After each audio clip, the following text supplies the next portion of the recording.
Chapter 1. The Account Balance. The rain in Seattle didn't wash things clean. It just made the grime slicker, harder to hold on to. Daniel Mendez drove his Aston Martin like a weapon. The tires tore through the standing water on the highway, sending sheets of gray spray onto the windshield, obscuring the world for fractions of a second before the wipers slashed it away. He liked that violence. He liked the roar of the engine that vibrated through the leather of the steering wheel and settled into his bones. A low, mechanical growl that matched the alpha fury churning in his gut. 6 months. 182 days since the accounts had been drained. 182 days since the internal audit alert had screamed across his monitor at 3 in the morning. 182 days since he had woken up in a cold, empty bed, the sheets on the left side stripped, the scent of vanilla and rain already fading into the stale air of betrayal. ETA 10 minutes, Mr. Mendez. The voice of his head of security, Barnes, crackled through the car's encrypted speaker system. The local police are already on site.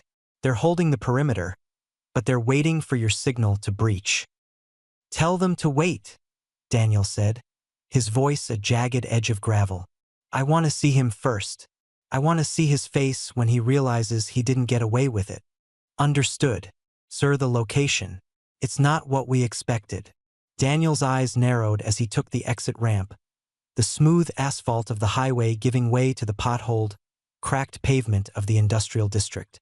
A thief with $5 million in liquid cash doesn't need a palace, Barnes. He needs a bolt hole. A place to lay low until the plastic surgery heals and the new passport arrives. That was the narrative Daniel had constructed. It was the only one that made sense. Ben, sweet, soft-spoken, bright-eyed Ben, had played the long con. He had warmed Daniel's bed, worn his mother's ring, and whispered promises against his neck, all while siphoning access codes and encryption keys. The betrayal wasn't just financial.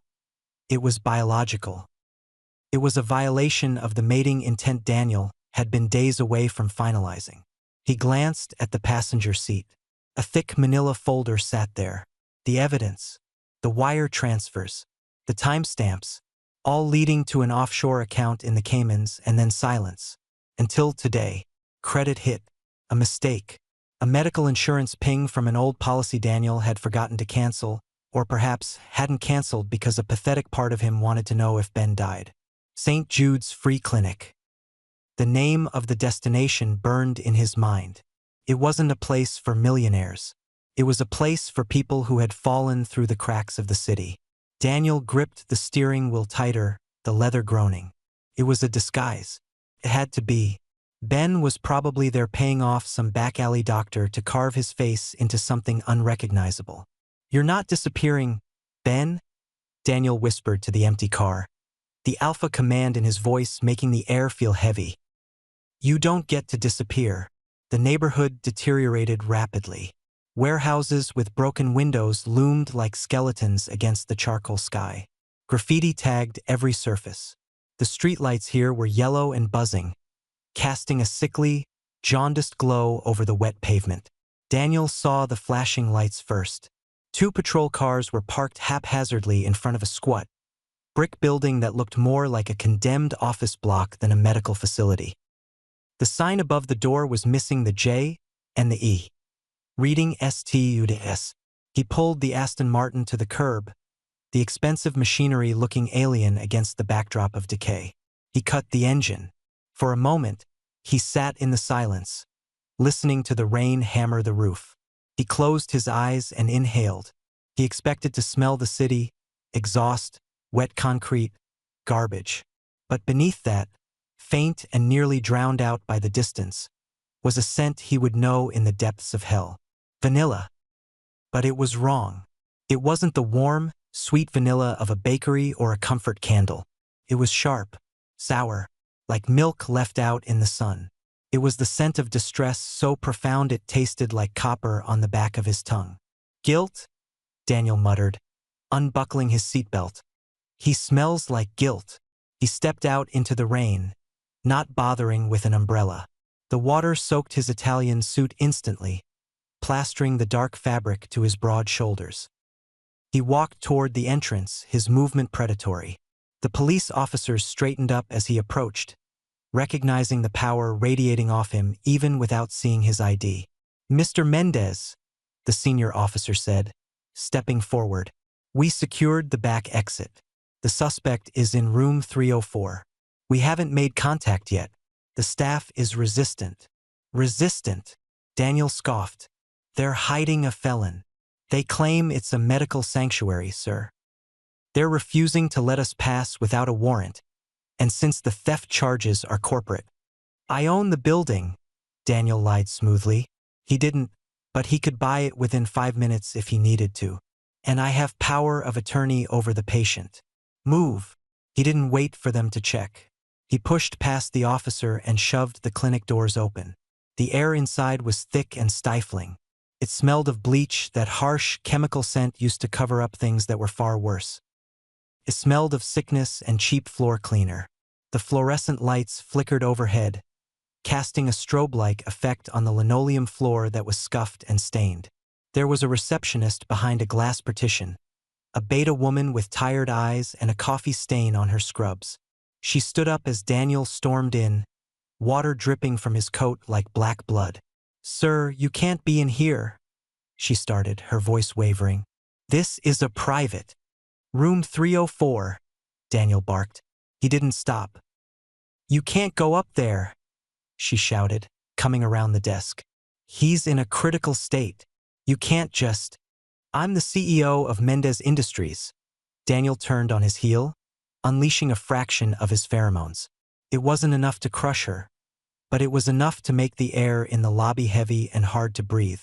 The scent of sandalwood and storm filled the small space, commanding and furious. "The man in that room stole $5 million from me. If you stand in my way, I will consider you an accomplice." The beta shrank back, instinctively covering her throat.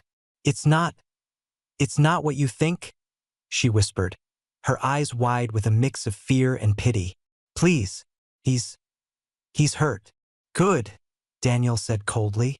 He turned toward the stairs, ignoring the elevator that looked like it hadn't passed inspection in a decade. He took the steps 2 at a time, his rage propelling him upward. "Hurt." The word echoed in his mind. Ben was hurt. Good. He deserved to be hurt. Daniel had been hurt every day for 6 months. He had bled out slowly, socially, and emotionally, while Ben had presumably been sipping cocktails on a beach until the money needed to be moved. 2nd floor. The smell of sour vanilla got stronger. 3rd floor. It hit him like a physical blow. The hallway on the 3rd floor was dimmer than the lobby. And the scent, it was overwhelming. It wasn't just distress anymore. It was agony. It was the raw, primal scent of an omega in the most vulnerable state possible, laced with the metallic tang of blood. Daniel's steps faltered for a fraction of a second. His alpha instincts, usually so disciplined, twitched. Protect. The word sparked in his hindbrain. Protect the pack. He crushed it. Ben wasn't pack. Ben was a traitor. He marched down the hall. The numbers on the doors peeled away. 301. 302. 303. He could hear voices inside. Frantic voices. The beep of machines erratic, fast, screaming. "Get the BP up. We're losing the rhythm. He's not dilating. He's too weak to push. We need to cut. We can't wait." Daniel's hand hovered over the handle. Too weak to push? The words didn't make sense in a plastic surgeon's office. They belonged to a different world, a maternity ward, not a plastic surgeon's clinic.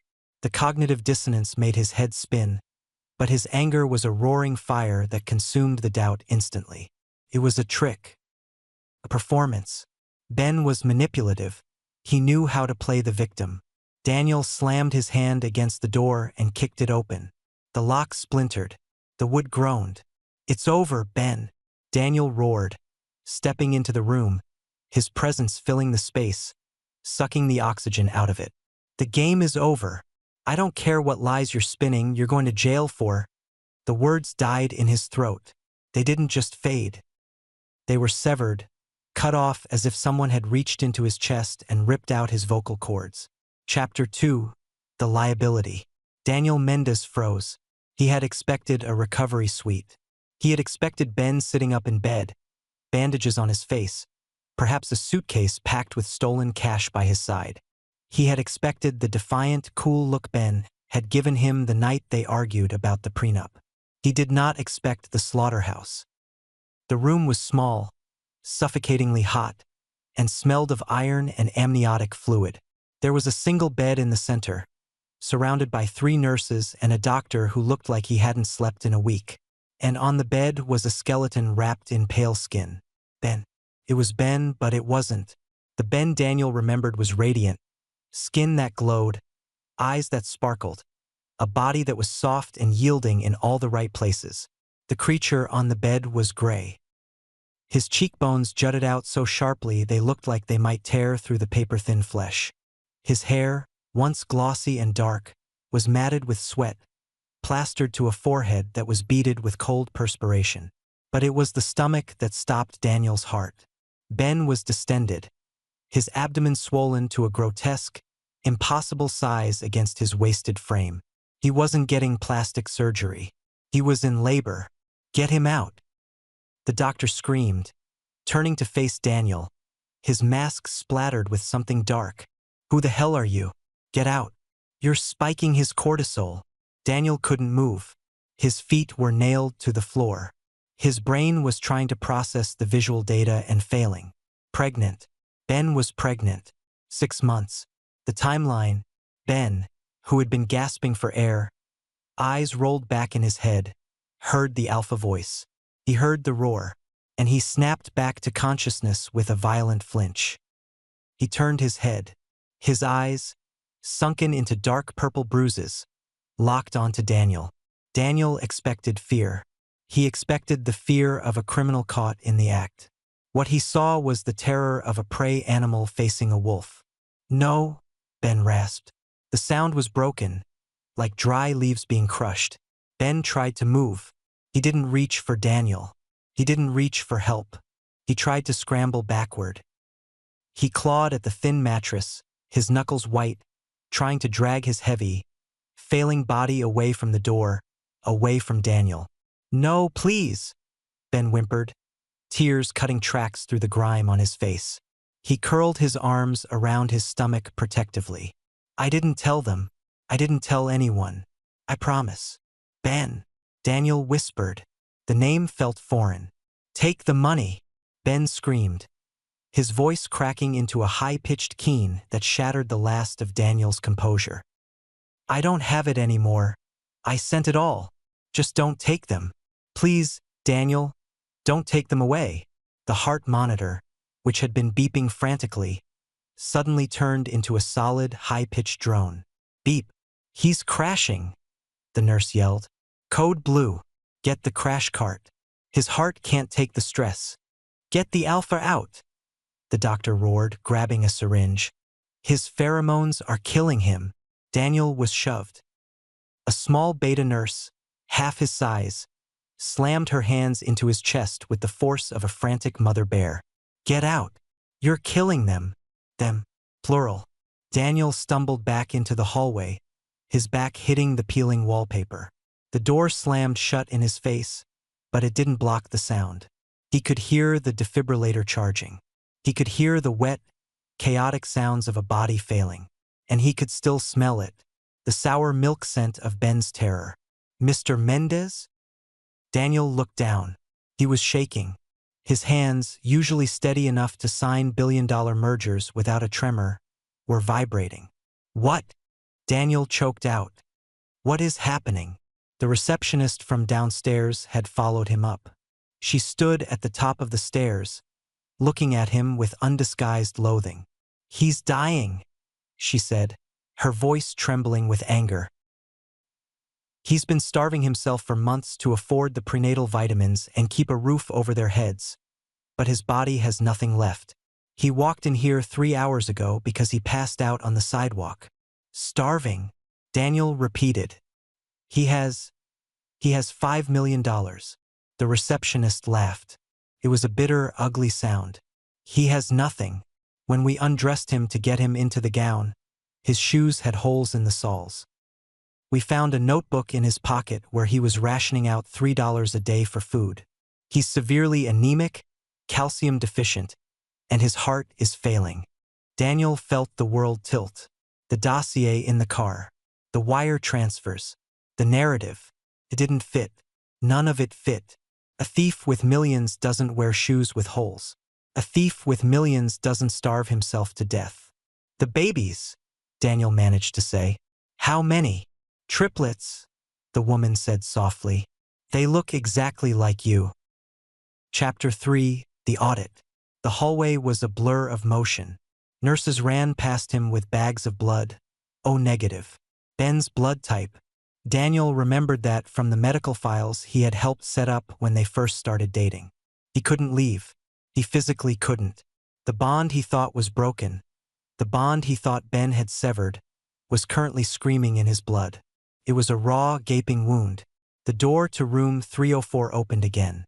The doctor stepped out, ripping his mask off. He looked furious. You! The doctor pointed a blood-stained finger at Daniel. You're the alpha father? Yes, Daniel said.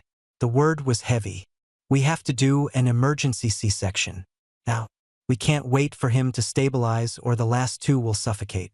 But we have a problem. What? The anesthesia isn't taking hold fast enough because his metabolism is wrecked, and his distress levels are off the charts. He is fighting the sedation because he thinks you're going to hurt the infants. His body is rejecting the drugs. The doctor stepped closer, invading Daniel's personal space. I need you to go in there. I need you to release calming pheromones. I need you to hold him down and make him feel safe enough to go under. If you don't, he dies on that table. Do you understand me? Daniel nodded. He felt like he was moving underwater. I understand. Scrub up. You have 30 seconds. Daniel didn't bother with the full scrub. He threw a gown over his soaked suit, shoved a cap over his hair, and tied a mask over his face. He walked back into the room. It was worse up close. They had stripped the sheets away. Ben's body was a map of tragedy. His ribs were visible through his skin like the rungs of a ladder. His hips jutted out painfully, and in the center of this wreckage was the massive, bruised mound of his stomach.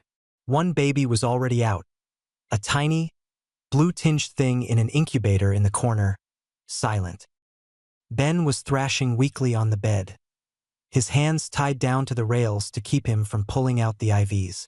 His eyes were wide and unseeing, rolling wildly. No, don't let him in, Ben mumbled, his head tossing from side to side. He'll take them, he'll put them in the system. Please. Daniel approached the head of the bed.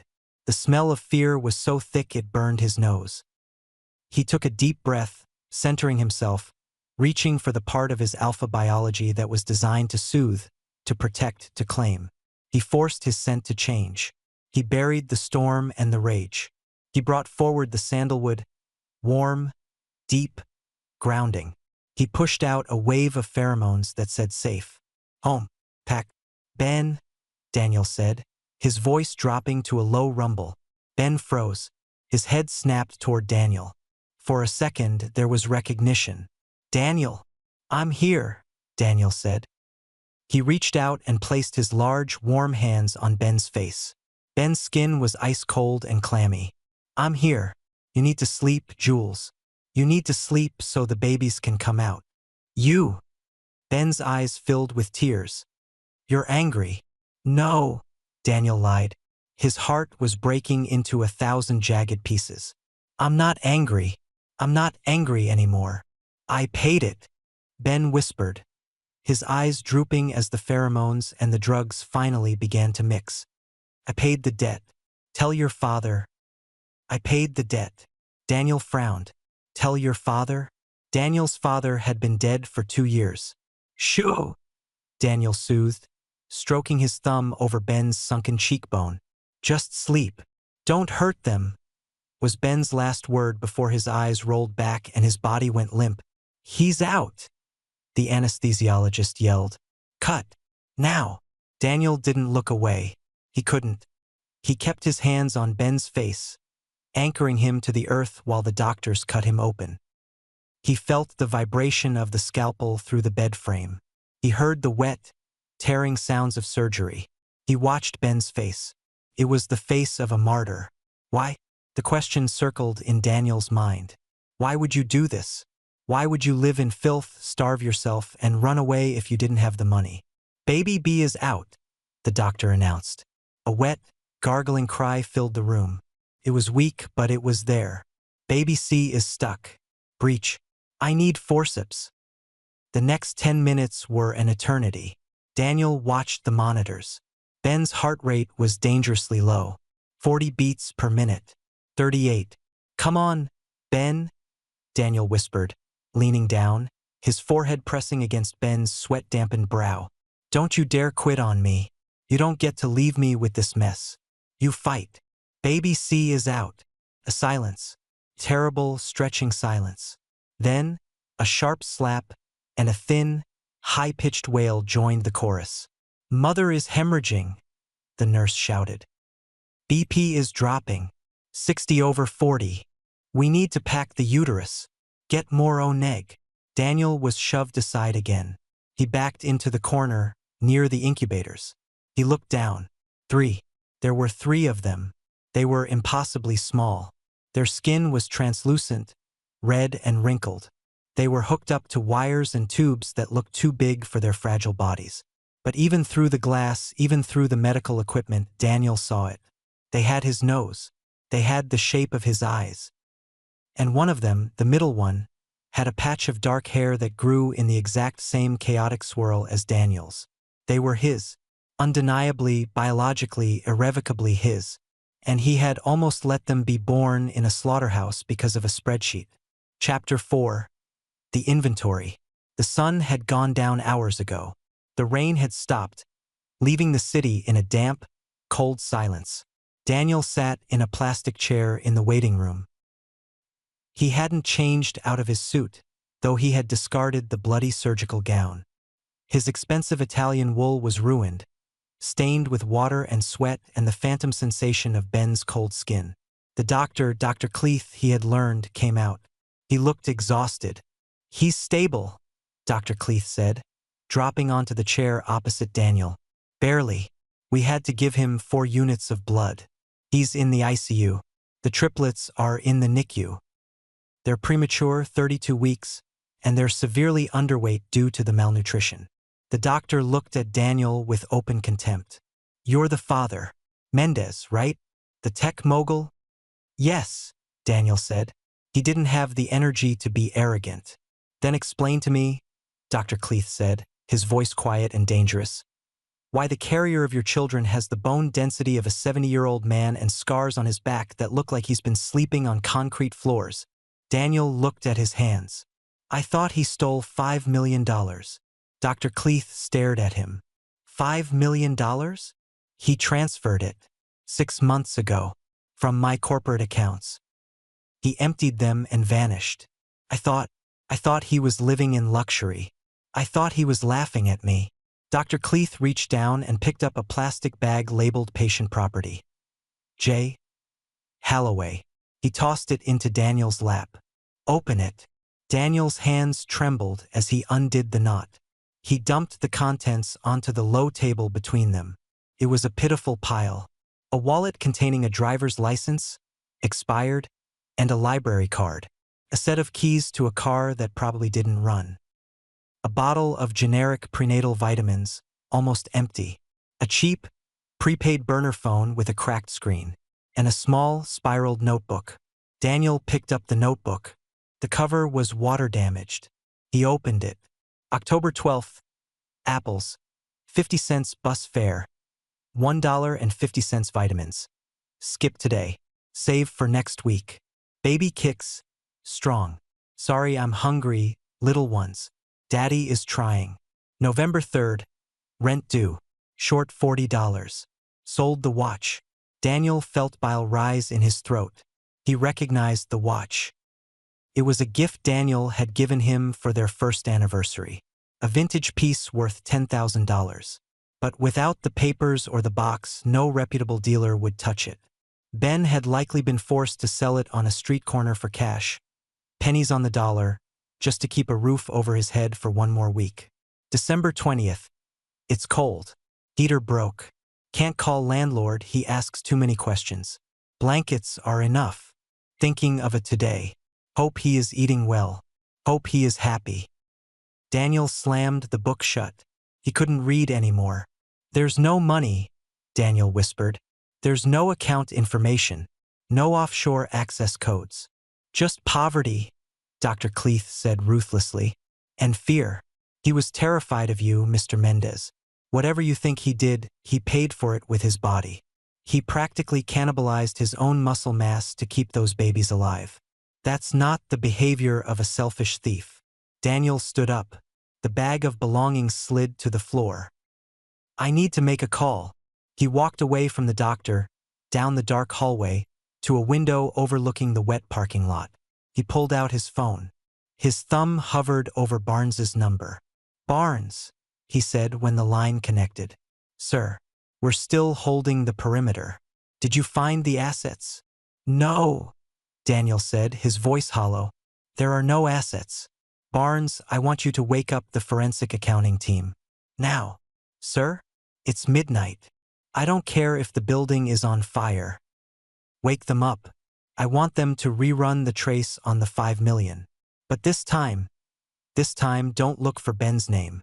Where should we look? Daniel looked at his reflection in the dark glass. He looked like a monster. Look at the people who had access to the authorization codes. Look at the CFO. Look at my father's old advisors. And Barnes. Yes, sir. Find out who Ben was sending messages to. He said something before he went under. He said, tell your father I paid the debt. My father is dead, Barnes. So find out who is speaking for him. He hung up. He turned back toward the ICU. He had come here to arrest a criminal. Instead, he had found a crime scene where he was the weapon. Daniel walked to the door of the ICU. Through the window, he could see Ben. He was hooked up to a ventilator now, his chest rising and falling in a mechanical rhythm. He looked small, breakable, and completely alone. Daniel placed his hand against the glass. The cold seeped into his palm. I'm going to fix this, Daniel vowed to the silence. I'm going to burn down the world to fix this. But as he looked at Ben's pale, still face, a terrifying thought settled in his chest, heavier than any anger he had ever felt. What if it's too late? What if I broke him beyond repair? Inside the room, the monitor beeped steadily.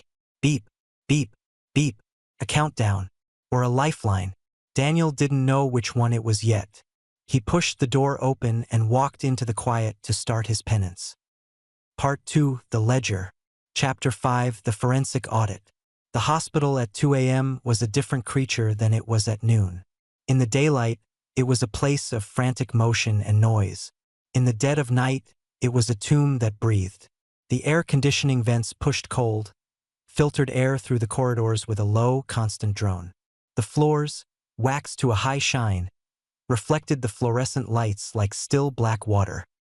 Daniel Mendez stood outside the ICU, his forehead pressed against the cold glass. Inside, Ben was a collection of shapes and wires. The rise and fall of his chest was the only thing that proved he was still part of the living world. The ventilator tube had been removed an hour ago, replaced by an oxygen mask that fogged with every shallow breath. Daniel's phone vibrated in his pocket. It wasn't a ring. It was a demand. He pulled it out. Barnes. He walked away from the window, down the corridor toward the fire exit where the air was stagnant and smelled of wet concrete. He answered on the second vibration. Tell me, Daniel said. His voice sounded like it had been dragged over broken glass. We found the recipient, Barnes said. There was no triumph in his tone, only a grim, professional flatness. You were right to have us look away from Ben. Who? The shell company is called Veritas Holdings. It's registered in the Caymans, but the controlling interest loops back through 3 layers of shell core in Delaware and frantic wire transfers in Switzerland. I don't care about the geography, Barnes. I care about the name. Silas Thorne. Daniel felt the blood drain from his face, leaving him lightheaded. Silas Thorne, the man who had sat at Daniel's dinner table every Sunday for 20 years. His father's oldest friend. The company's chief legal counsel. The man who had put his hand on Daniel's shoulder at his father's funeral and promised to guide him. Thorne, Daniel repeated, the name tasting like ash. Why? We cracked Ben's burner phone, Barnes continued. We retrieved the deleted texts. It wasn't a theft, sir. It was a transaction. Read them to me. Text from Thorne, dated 6 months ago. The photos of your Alpha's father meeting with the cartels are ready to go to the press. Stock will plummet. The DOJ will raid Mendez Industries within the hour. Daniel will be ruined. Unless you pay the cleanup fee. Daniel slid down the wall until he hit the floor. He sat there, legs sprawled on the dirty concrete, the expensive suit fabric tearing on a loose nail. His father, the great Alexander Mendez, the man Daniel had idolized. He was a criminal. And Ben, go on, Daniel whispered. Text from Ben. I can't access that kind of money without him knowing. Text from Thorne. You have his access codes. You have his trust. Take it. If you tell him why, I release the photos. If you stay, I release the photos. You take the money, you leave, and you let him hate you. That is the price of his legacy. Daniel closed his eyes. The darkness behind his lids spun. Ben hadn't stolen $5 million to live a life of luxury. He had stolen it to buy the silence that kept Daniel's name clean. He had accepted the label of thief, accepted the exile, accepted the poverty, all to protect Daniel from the truth about his own father. He destroyed himself, Daniel said to the empty stairwell. He destroyed himself to save a company he doesn't even own. Sir, Barnes said, his voice hesitant. There's one more text. The last one Ben sent before he smashed the SIM card. Read it. Text to Thorne. I'm leaving. The money is wired. Do not touch him. If you go near him, I will come back, and I will burn you down, even if I have to do it from hell. Daniel dropped the phone, clattered onto the concrete. He put his head in his hands. He didn't weep. Weeping was a release, and he didn't deserve release. He felt a pressure in his chest so immense he thought his ribs might snap. It was the weight of every cruel word he had spoken in the last 6 months. Every lawyer he had hired. Every investigator he had sent to hunt down the traitor. He had hunted the only person who had ever truly loved him. He sat there for 10 minutes, simply breathing, forcing his lungs to expand against the crushing weight of his own guilt. Then he picked up the phone. Barnes, he said. Still here, sir? Is Thorne at his residence? Yes. Have the security team pick him up. Do not be gentle. Take him to the warehouse in the port. I will deal with him personally once. Daniel's voice broke. Once I ensure Ben survives the night. Understood. And sir. What? The accounting team. They want to know how to classify the $5 million on the ledger. It's currently listed as embezzlement loss. Daniel stood up. He brushed the dust off his ruined suit. Change it, he said. Mark it as life insurance. Chapter 6. The liquidation. When Ben woke, the first thing he felt was the absence. For 6 months, he had felt the heavy, comforting weight of the pack inside him. They had been his constant companions, kicking his ribs, rolling against his spine, pressing on his bladder. They were the only reason he had kept breathing when the hunger cramps were bad enough to make him black out. Now his stomach was flat, or rather, it was soft, empty, and aching with a dull, surgical throb that radiated from his hips to his chest. Gone. Panic, cold and sharp, spiked in his chest. He tried to sit up, but his body simply refused to obey. His muscles were water. A choked sound escaped his throat, a rasping croak that scraped against raw tissue. Easy, a voice said. A deep, rumbling voice. A voice that used to mean safety and now meant danger. Easy, Ben. You're safe. Ben flinched. The movement pulled at his 4 lines. He forced his eyes open. The room was dim, lit only by the green glow of the heart monitor. Daniel was sitting in a chair by the bed. He looked wrecked. His tie was gone. His shirt was unbuttoned at the collar, revealing the erratic pulse at his throat. His eyes were red-rimmed, dark shadows bruising the skin beneath them. Ben's heart hammered against his ribs. He's here. The police. The arrest. The babies, Ben wheezed. He needed to know. If they were dead, he needed to die too. He couldn't exist in a world where he had failed them. They're alive, Daniel said quickly, leaning forward but stopping short of touching the bed.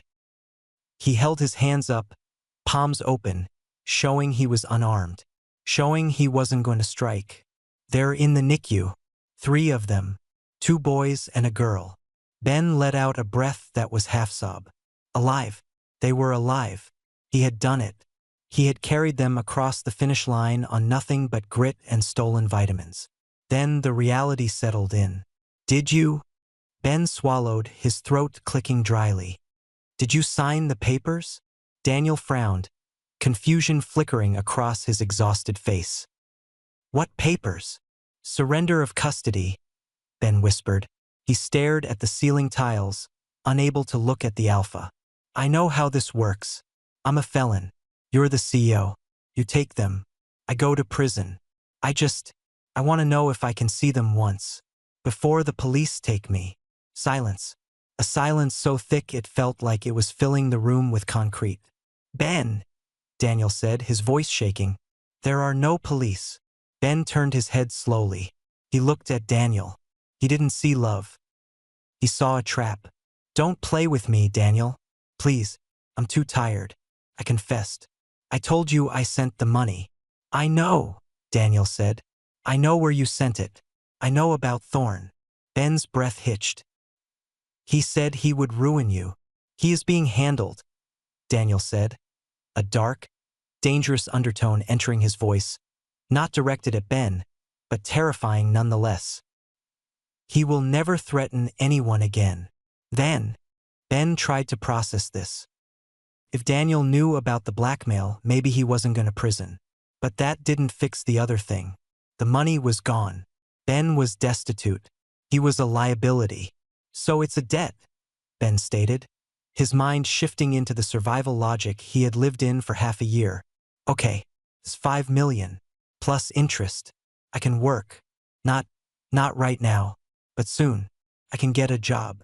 You can garnish my wages. Just tell me the terms. Is it a payment plan? Or indentured service? Daniel made a sound like he had been punched in the gut. He stood up abruptly, the chair scraping loudly against the floor. He walked to the window, his back to Ben. His shoulders were shaking. Is that what you think this is? Daniel asked, his voice thick. A transaction? Everything is a transaction, Ben said quietly. You taught me that. Assets and liabilities. I'm in the red, Daniel. I know my place. He saw Daniel's hands clench into fists at his sides. You are not a liability, Daniel said, turning around. His eyes were wet. You are the only solvent thing in my life. I'm the one who is bankrupt, Ben. I'm the one who owes you. Ben closed his eyes. He didn't have the energy to parse the alpha's strange behavior. Maybe it was a trick. Maybe Daniel wanted to lull him into a false sense of security before serving the warrant. Or maybe Daniel was just embarrassed that his ex was a skeleton in a hospital gown. I'm thirsty, Ben said, changing the subject. It was the only need he felt safe expressing. Daniel moved instantly. He poured water from a plastic pitcher into a cup with a straw. He brought it to Ben's lips. Here. Ben drank greedily, the cool water soothing his raw throat. When he finished, he pulled away. Thank you, he said formally. When can I see them? Dr. Cleeth wants you to rest for another few hours. Your iron levels are critical.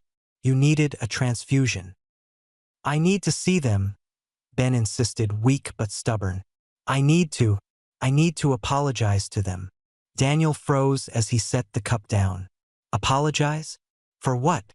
For being weak, Ben whispered, picking at a loose thread on the blanket. For not eating enough. For letting them be born small. They deserved better than a starving Omega living in a motel room. Stop, Daniel choked out. He dropped to his knees beside the bed. It was a shocking loss of height, a surrender of dominance. He took Ben's hand. Ben flinched. He couldn't help it. His skin felt too sensitive, too raw. He felt dirty. He hadn't showered in days before the birth. He smelled like sweat and hospital antiseptic and fear. Daniel smelled like sandalwood and money. The contrast made Ben's stomach churn with shame. Don't, Ben said, pulling his hand away. Please don't touch me. I'm not clean. Daniel stayed on his knees, his hand hovering in the empty air where Ben's hand had been. He looked at his own palm, then at Ben's turned-away face. Okay, Daniel said softly. Okay, I won't touch, but I'm not leaving. I'm never leaving you again. You will, Ben murmured, sleep dragging him back down as the exhaustion overcame the adrenaline. Everyone leaves when the bill comes due. Chapter 7, The Deficit. The NICU was a world of blue light and rhythmic noise. It was warm, kept at a tropical temperature for the fragile lives struggling inside the incubators. Ben sat in a wheelchair, pushed by a nurse. Daniel walked beside them, a silent sentinel. They stopped in front of 3 incubators arranged in a semicircle. Here they are, the nurse said gently. Baby A, Baby B, and Baby C. Ben leaned forward, his abdominal muscles protesting with a sharp sting. He pressed his hand against the glass of the first box. Baby a boy. He was the biggest of the 3, though big was relative. He was tiny, his skin red and translucent, but he was kicking his legs with surprising vigor. Alexander, Ben whispered. He hadn't meant to say it aloud. It was the name he had picked out months ago, named after Daniel's father. Now, knowing what he knew about the man, the name felt heavy. But it fit. The baby had a scowl that was entirely Mendez. He's strong, Daniel said quietly. The doctors say he'll be off the oxygen by tomorrow. Ben moved his gaze to the second incubator. Baby B. A girl. She was sleeping peacefully, her tiny chest rising and falling. She looked like Ben's mother. Elena, he breathed. And then the third. Baby C. Another boy. Ben's heart stopped. Baby C was significantly smaller than the others. The runt of the litter. He was pale, his skin almost gray under the blue lights. He was hooked up to more machines than his siblings. A CPAP machine covered his entire nose and mouth, and 4-line went into his scalp because his veins in his arms were too small. He wasn't moving. Why isn't he moving? Ben asked, panic rising in his chest. He's tired, the nurse said, her voice dropping an octave. He had the hardest time during the birth. He was in the birth canal the longest, and his oxygen levels dropped significantly before the C-section. He's fighting, but what? Ben demanded. He's failing to thrive, Daniel answered. His voice was hollow. He's not accepting the formula, and his heart rate is erratic. Ben looked at the tiny, fragile thing. Guilt, heavy and suffocating, crushed him. My fault. I did this. I didn't eat enough protein. I stressed too much. I poisoned him with my own cortisol. He needs milk, Ben said. Real milk, not formula. He needs the antibodies. We can try, the nurse said. But your body is in extreme recovery mode. You might not be producing yet. I have to, Ben said. He looked at Daniel. Help me up. I need to get to the lactation room. Ben, you can barely sit, Daniel said. I said help me up. Ben snapped, the Omega protective instinct overriding his fear of the Alpha. Daniel obeyed instantly. He locked the wheelchair brakes and offered his arm. Ben didn't take it. He grabbed the side of the incubator and hauled himself up, gritting his teeth against the pain. The next hour was a humiliating ordeal. Ben sat in a small, private room, hooked up to a hospital-grade pump. The machine droned, a rhythmic, mocking where sound. Nothing came out. Ben stared at the empty collection bottles. He massaged his chest, wincing at the tenderness.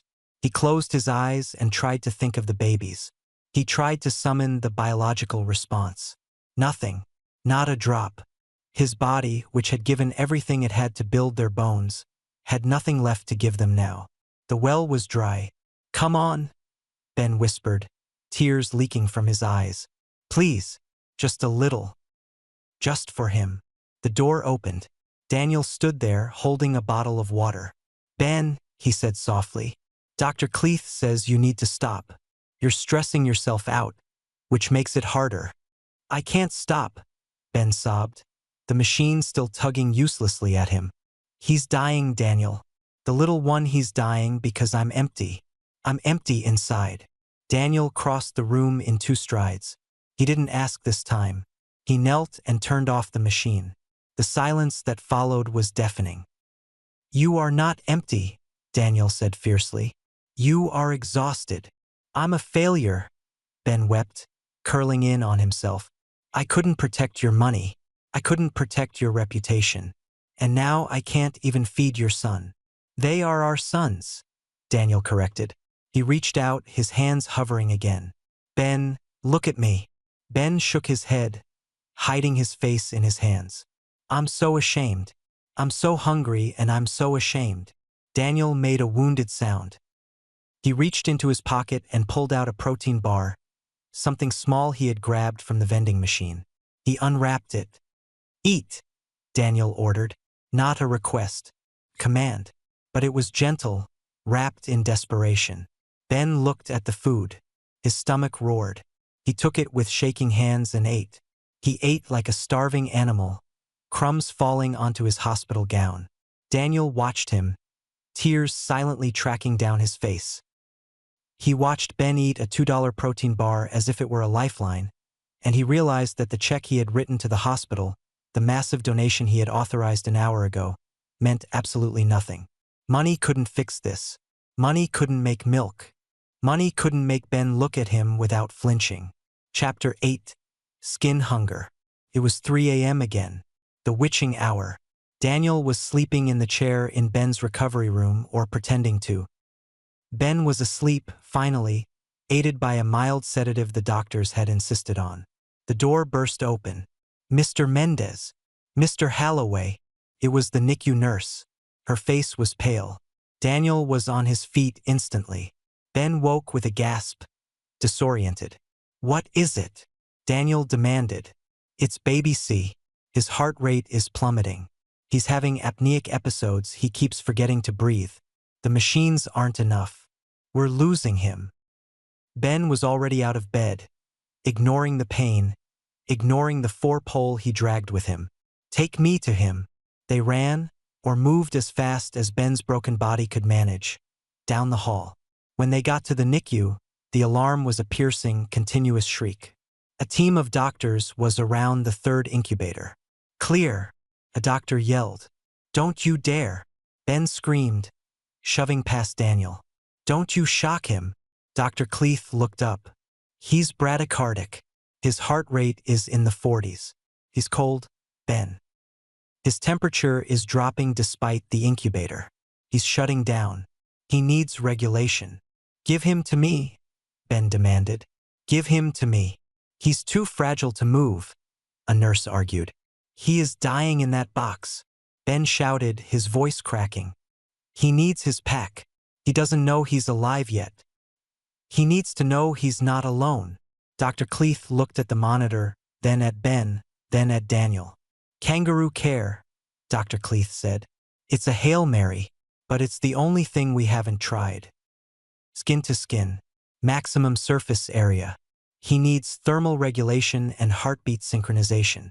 "Give him to me," Ben repeated, unbuttoning his hospital gown with trembling fingers, exposing his scarred, bony chest.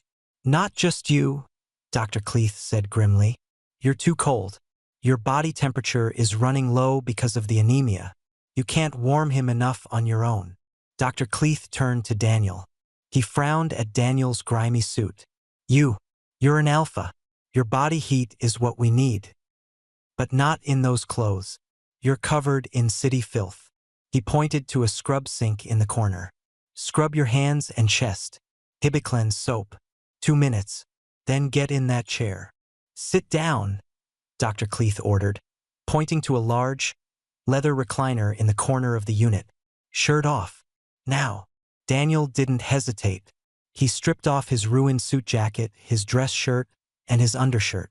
He sat in the chair, his broad, muscular chest bare. Ben sit between his legs. Lean back against him. Ben hesitated. He looked at Daniel's bare chest, the skin he used to kiss, the skin he used to sleep against. Now it looked like a wall he wasn't allowed to cross. Ben, Daniel said softly. Please. For him. Ben nodded jerkily. He stepped between Daniel's spread legs and sat down, lowering himself awkwardly until his back pressed against Daniel's chest. The contact was electric. Ben gasped. Daniel was so warm. It was a furnace-like heat that seeped instantly into Ben's chilled bones.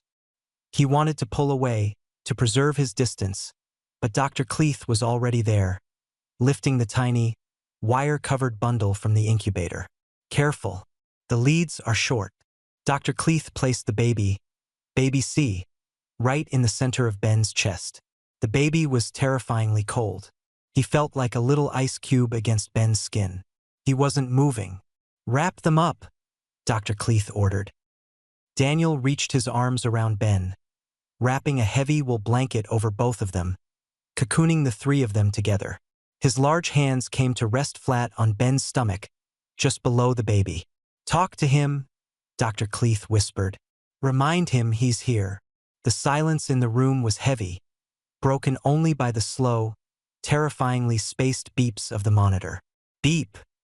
Ben looked down at the tiny face. Hey, he whispered, his tears falling onto the baby's forehead. Hey, little one. I'm here. Papa is here. The baby didn't stir.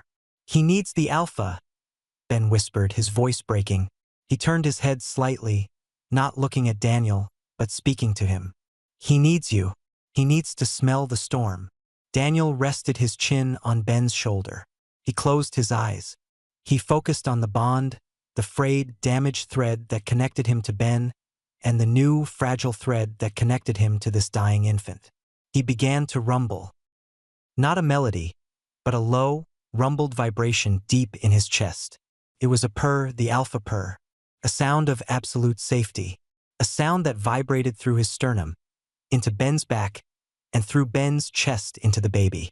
I've got you, Daniel murmured into Ben's ear, his voice rough with emotion. I've got both of you. You're safe. No one is taking you. No one is hurting you. You're Mendez's. You're fighters. Ben shuddered. The vibration of Daniel's voice was unmaking him. The heat, the scent of sandalwood and rain, clean rain, not the dirty city rain. The weight of Daniel's arms, it was overwhelming. For 6 months, Ben had been the shield. He had been the only line of defense between his pups and the world. He had been cold, hungry, and terrified every single second. Now he was warm. Now something bigger and stronger was holding the weight. Breathe, Ben sobbed softly to the baby. Breathe, baby. Daddy's here. Breathe. Beep, beep. The rhythm changed. Beep, beep. Heart rate is coming up, Dr. Cleeth whispered. Oxygen saturation is rising. 85, 88, 90. The baby shifted. A tiny, translucent hand reached out and curled into a fist against Ben's skin. The baby let out a small, squeaky sigh and settled deeper into the warmth between his parents. He's stabilizing, the nurse breathed. Ben slumped. The adrenaline cut out like a severed wire. His head fell back against Daniel's shoulder. His eyes grew heavy. He's okay, Ben mumbled, his speech slurring. He's okay. He's okay, Daniel confirmed, tightening his hold. I have him. Don't. Ben's voice was barely a whisper now. Don't let go. Never, Daniel swore. But Ben didn't hear him. The exhaustion, the warmth, and the safety finally won. Ben's body went completely limp against Daniel. He passed out, not from fear this time, but from the sheer relief of no longer having to be the only one holding the sky up. Daniel sat there in the dim light of the NICU, holding his world in his arms. He looked at the baby, pinking up against Ben's pale chest. He looked at Ben, mouth slightly open, sleeping deeply for the first time in half a year. And then, Daniel Mendez, the man who never cried, the man who treated emotions like liabilities, buried his face in Ben's dirty, matted hair and wept. He cried silently, his shoulders shaking, letting the tears soak into the hospital gown. He had saved the company. He had saved the legacy. But looking at the scars on Ben's hands and the tubes in his son's nose, Daniel knew he would spend the rest of his life paying for it. The ledger was unbalanced, and the debt was owed to the man sleeping in his arms. "I'm sorry," Daniel whispered into the darkness. "I'm so sorry." The only response was the steady, rhythmic beep of the monitor, beating in time with their hearts. Beep, beep, beep. Alive. Part 3, The Solvency. Chapter 9, Scorched Earth. The boardroom of Mendez Industries was on the 45th floor. It was a masterpiece of intimidation. Floor-to-ceiling glass, mahogany tables that cost more than most houses, and a view that reduced the city to a grid of insignificant lights. Daniel Mendez stood at the head of the table. He hadn't shaved in 3 days. He was wearing a fresh suit that Barnes had brought to the hospital, but it hung slightly loose on his frame, as if the weight of the last 72 hours had physically eroded him. The board of directors sat before him. 12 men and women who controlled the fate of thousands of employees. They looked nervous. They smelled like anxiety, sharp, acidic, and cloying. "The stock is down 4 points. The chairman, a beta named Sterling, said tentatively. "The rumors about the embezzlement. The market is jittery, Daniel. We need to issue a statement confirming that the rogue employee has been apprehended." "There is no rogue employee," Daniel said. His voice was quiet, but it carried the subsonic rumble of an alpha on the warpath.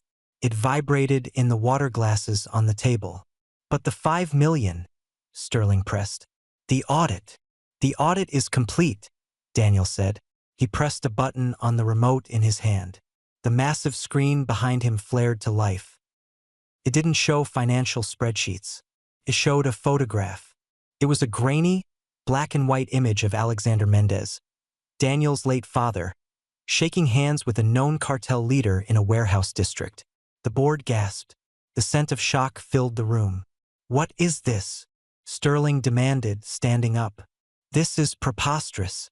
Your father was a saint of industry."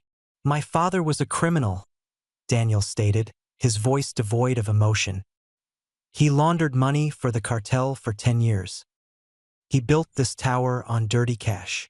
Daniel clicked the remote again. A new slide appeared. It was a transcript of the text messages between Silas Thorne and Ben. "Silas Thorne knew," Daniel continued, pacing slowly like a wolf circling a trap. "He used this information to blackmail my partner, Ben Holloway. He threatened to release these photos and destroy the company if Ben didn't pay him $5 million. Daniel stopped pacing. He placed his hands on the table and leaned in, his dark eyes scanning every face in the room.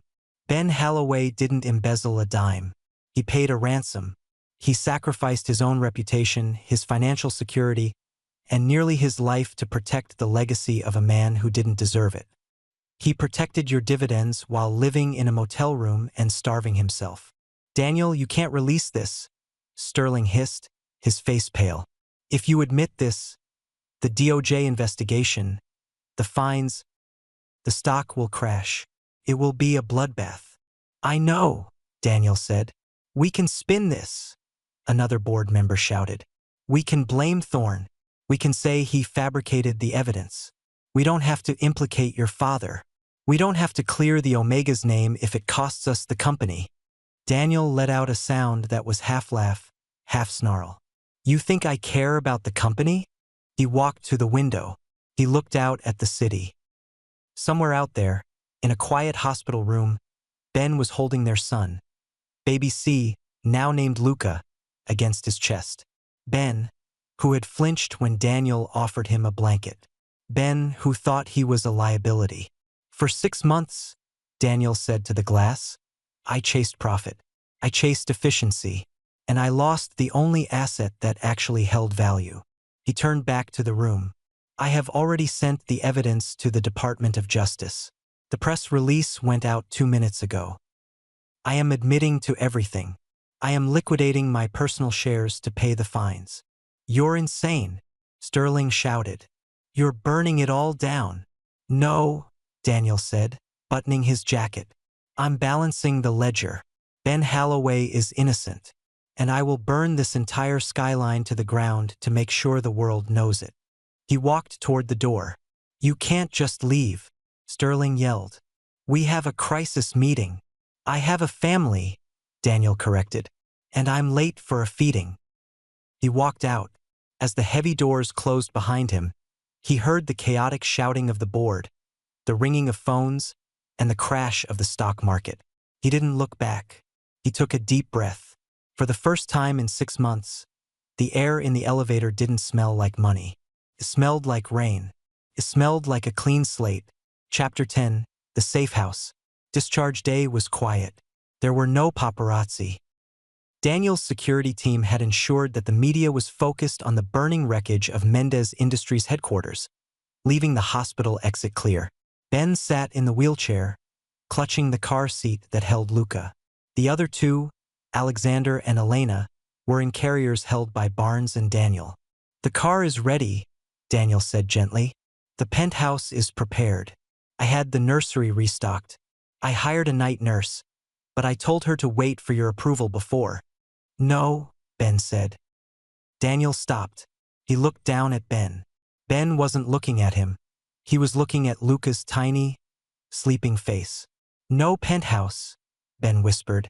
Ben, it's the safest place. The security system. It's a cage, Ben said, his voice trembling but firm. It's where you accused me.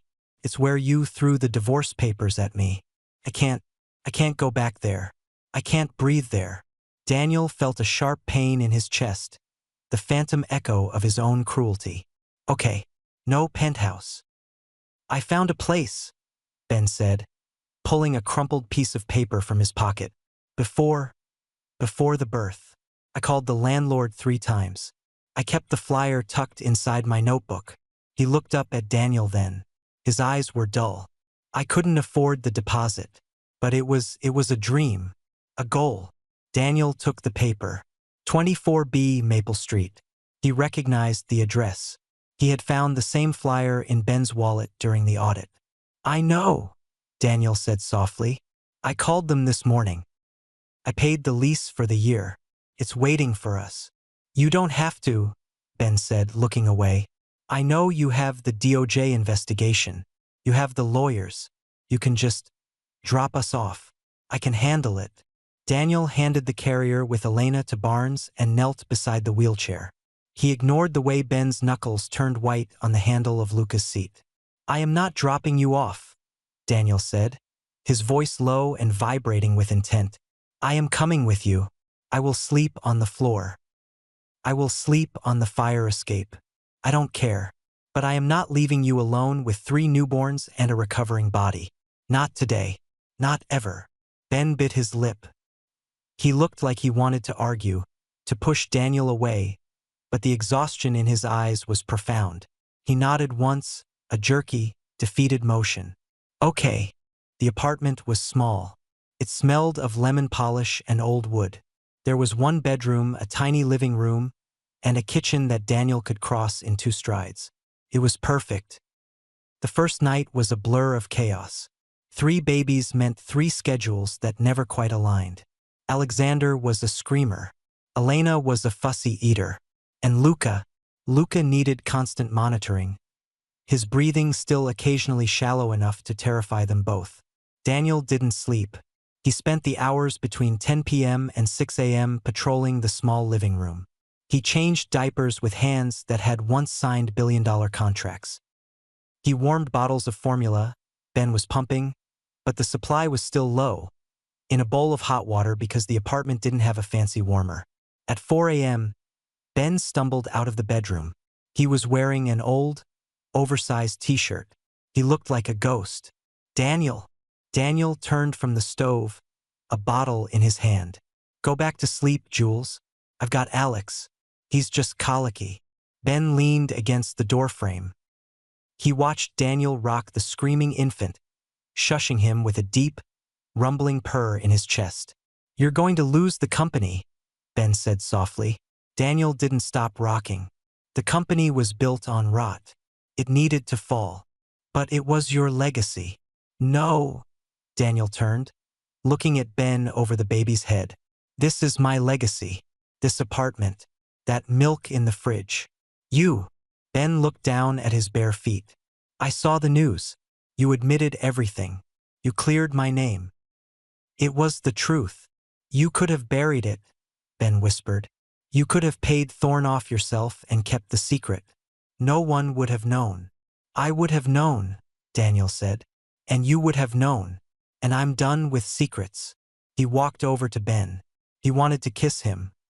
He wanted to wrap him in his arms and scent him until the sour smell of fear was gone forever. But he didn't. He respected the boundary. Go to sleep, Daniel said gently. Your shift starts at 8 a.m. I'm the night watchman. Ben hesitated. He reached out, his fingers brushing the fabric of the baby's blanket, inches from Daniel's hand. Thank you, Ben breathed. He turned and went back to the bedroom. Daniel let out a breath he had been holding. It was a small victory, a tiny dividend, but it was enough to keep him going until sunrise. Chapter 11, The Equity. 2 weeks passed. Life at Maple Street settled into a rhythm of exhaustion and survival. The DOJ lawyers called Daniel every day, but he took the calls on the balcony, speaking in hushed tones so he wouldn't wake the naps. He was learning. He learned that Elena liked to be held upright. He learned that Alexander hated wet socks. He learned that Luca would only sleep if he could hear a heartbeat. He also learned the depth of Ben's trauma. Ben didn't sing anymore. He used to sing constantly in the shower, while cooking, while working. Now he moved silently, as if trying to minimize his footprint in the world. He asked permission for everything. Can I use the shower? Is it okay if I turn on the light? It broke Daniel's heart every single time. One Tuesday evening, a storm rolled in. It was a classic Seattle downpour, thunder shaking the window panes, lightning flashing white-hot across the sky. Daniel was in the kitchen washing bottles. The rhythmic thrum of the rain usually calmed him, but tonight, the air pressure was heavy, electric. A crash of thunder rattled the entire building. From the bedroom, a scream tore through the apartment. It wasn't a baby's cry, it was Ben. Daniel dropped the bottle brush and ran. He burst into the bedroom. Ben was sitting up in bed, clutching the duvet to his chest. His eyes were wide, unseeing, fixed on the corner of the room. He was hyperventilating, gasping for air in jagged, terrified sobs. Don't take them, Ben shrieked, pressing himself back against the headboard. I paid the debt. Don't take them. He was hallucinating. Flashback. The storm had triggered the memory of the hospital, of the monitors, of the fear. Ben, Daniel said, keeping his voice low and steady. Ben, it's me. Look at me. They're coming? Ben sobbed, rocking back and forth. The police. The board. They're going to take the babies. I have to hide them. I have to. He scrambled to get out of bed, his movements frantic and uncoordinated. Daniel moved. He didn't grab him. He didn't restrain him. He dropped to his knees in front of the bed, placing himself between Ben and the door, not to block him, but to guard him. He released his scent. He pushed out the pheromones, not the aggressive, spicy scent of a CEO, but the deep, grounding scent of oak and earth and safety. He made the room smell like a den, like a fortress that no predator could breach. No one is coming, Daniel rumbled, pitching his voice to the frequency that vibrated in an omega's bones. I am the door. I am the wall. Nothing gets past me. Ben froze. He looked down at Daniel. The alpha was on his knees, head bowed slightly, hands open on his thighs. A posture of absolute service, absolute defense. Daniel, Ben whimpered.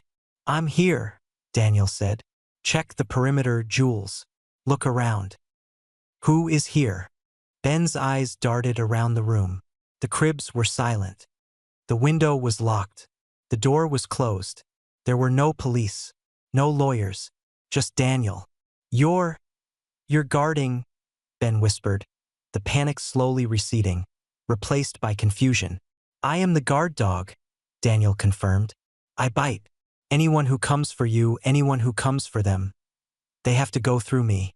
And I don't lose anymore. Ben let out a long, shaky breath. His shoulders slumped. The adrenaline crash hit him, leaving him trembling. I thought, Ben choked out.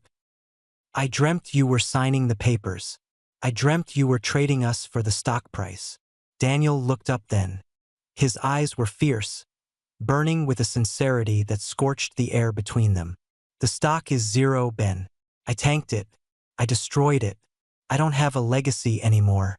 I only have this room. He reached into his pocket. He pulled out something small and metallic. It wasn't a ring. It was a key. This is the key to a safe deposit box. I moved cash into a trust fund for the triplets before the audit started, Daniel said. I put it in your name. Sole access. You control the money. You control their future. If you ever want to leave, if you ever feel unsafe, you have the resources to disappear, and I can't stop you. He placed the key on the mattress near Ben's hand.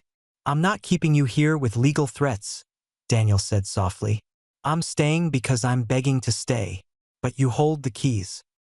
You are the CEO of this family, Ben. I'm just the silent partner. Ben looked at the key. Then he looked at Daniel. For the first time in months, the dullness in his eyes lifted. A tiny, fragile spark returned. It wasn't forgiveness. Not yet, but it was trust. Ben reached out. He didn't take the key. He placed his hand on Daniel's head, his fingers threading through the alpha's hair. Come up, Ben whispered. Daniel froze. Jules? The floor is hard, Ben said, his voice stronger. And Luca sleeps better when you're close. Come up. Daniel stood slowly. He climbed into the bed, lying on top of the covers, leaving a respectful distance between them. But Ben shifted. He scooted back until his back was pressed against Daniel's chest, the same position they had held in the NICU. Guard me, Ben murmured, closing his eyes. Daniel wrapped his arm around Ben's waist, pulling him flush against his body. He buried his face in the crook of Ben's neck. He inhaled. Beneath the scent of baby powder and exhaustion, it was there, faint like the first bud of spring after a nuclear winter. Vanilla. The sweetness was coming back. Always, Daniel vowed into the dark. Chapter 12, The Dividend. Months later, the park was awash in the golden light of late autumn. The leaves were turning, russet, gold, and crimson, matching the colors of the scarf Ben was wearing.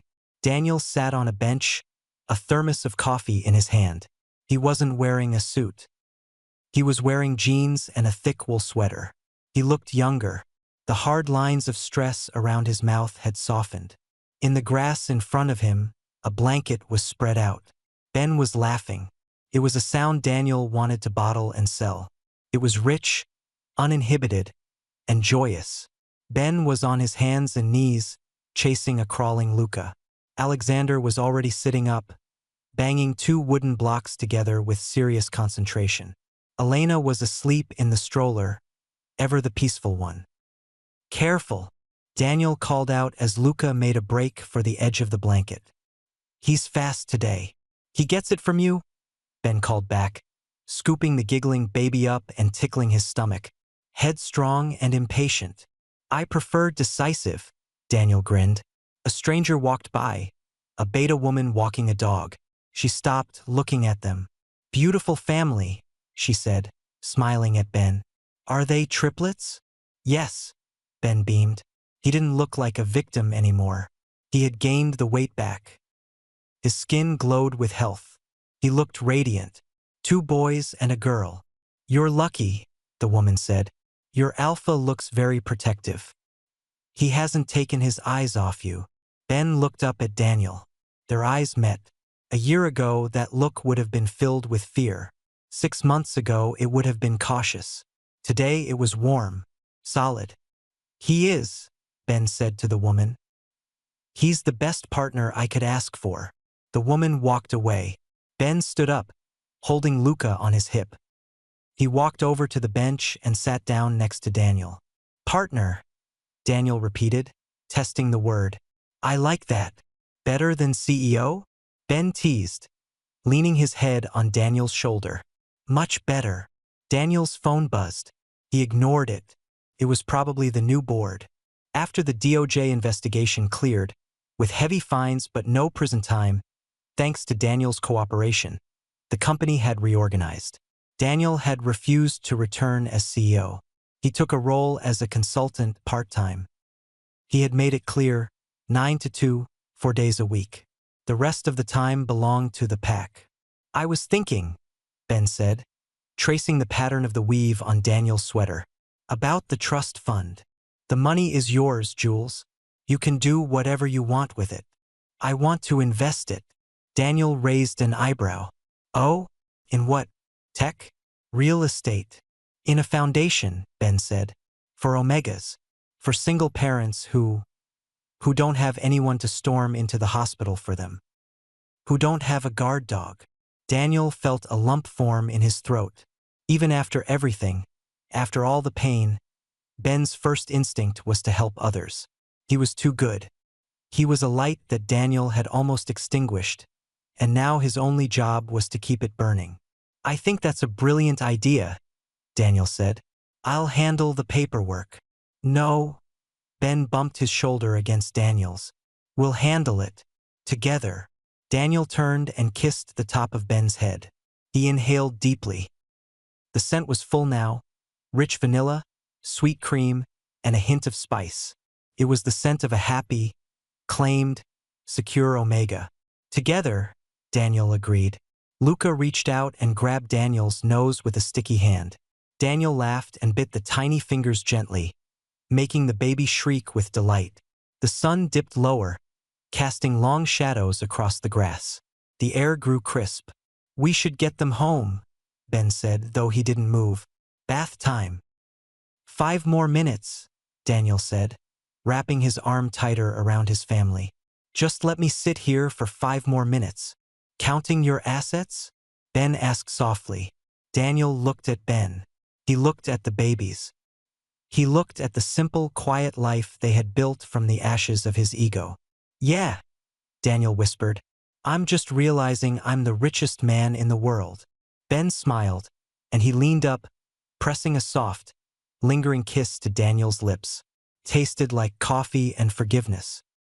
Let's go home, Alpha, Ben said, and for the first time in his life, Daniel Mendez knew exactly where that was. Thanks for listening. If you enjoyed the story, don't forget to like, comment, share, and subscribe for more BL audiobooks every week.